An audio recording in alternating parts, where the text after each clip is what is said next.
Hey everybody, Ross W. Oker, Go Hills TV, powered by JBS. Time for our post-match interview with Coach Jon Hussak. The Warriors get the tie, second tie of the weekend. No goals in this one. So, Coach, I guess initially, was it really good defense for both teams?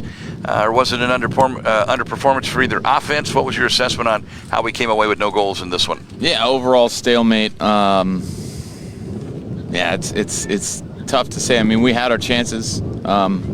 To be fair, they had a couple as well. But no, I think defensively we handled it pretty well. I mean, it is the second day, and both teams are exhausted, so we're having to deal with those things. And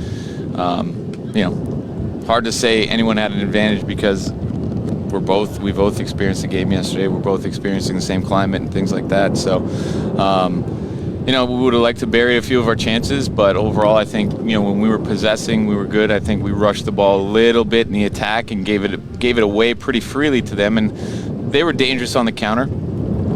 Quick coming out, and they had a couple of pacey forwards that, they were looking for one or two passes after they absorbed some pressure, and they were looking to get in behind us, and so it gave us some trouble a few times. All right, so first two games under your belt, 2 ties. Your assessment as a whole on the weekend, what do you take out of here that are keys to focus on, and what do you take out of here on the positive side? Defensively, I think we've got some positives there, definitely. For us, I think we need to work on some finishing. I think we need to get the girls into some situations that they're experiencing in these games so that the confidence is there. All in all, I think collectively as a team, we do handle the ball better and better each game. I think our confidence in terms of being able to keep the ball has been pretty good. We're just, we're struggling a bit around the penalty area and finishing set pieces and our chances. I mean, the balls are getting played in there, and we're getting shots on goal, and so it's just a matter of it's that final piece, right? It's that ultimate piece, which is ball in the back of the goal. All right, give us an injury update. We had a couple girls go out, Camargo and Criado. I know it may be a little early to know too much, but what do you know now that you can share with us? Yeah, it looks like Rocio was cramping a little bit there towards the end. I mean, that's Criado? That's Criado, yeah. And, she's playing as a central midfielder, and she played a lot of minutes, so that's expected. I mean, as you're kind of getting through the grueling parts of the game and having to grind it out in the middle, it can happen. Your quads can just cramp up. Your legs start seizing up on you, and it gets tough. Like I said, the weather just sucks all the sweat and all the water out of you, and right. then all of a sudden you're feeling it.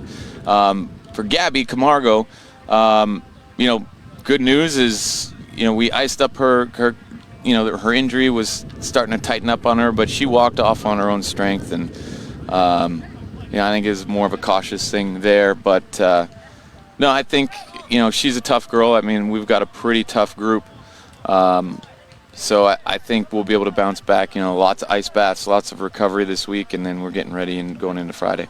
Yeah, got to play against Johnson and down in Overland Park, Kansas, and then we won't see you at home again, I think, until on the 30th with Iowa Western Tech. So, all right, Coach, good luck in the next one. And all in all, you come out of here, I'm sure you learned some things, and 2 ties. Not a horrible opening weekend against 2 obviously very good opponents. Yeah, I mean, you've got number 16, number 19 in the country. We would have liked to have buried a few of our chances and be on the winning side of things. But if we're looking at silver linings, we haven't lost yet. 1 goal in 2 games allowed, and 1 was on a penalty. So I think there's definitely some positives we can encourage the girls with, and really just build them up going into next weekend. Melinda's just the 1 goal on the weekend. It was a penalty kick. We had some comments in on the broadcast at her skill set. Somebody said she'll be the best goalie we've ever seen. I don't know. It's early to tell, but you know a lot about her. So assess her weekend as a whole, and just how talented is this young lady. Yeah, I mean, Maria she's a little bit of a different breed of girl, of goalkeeper.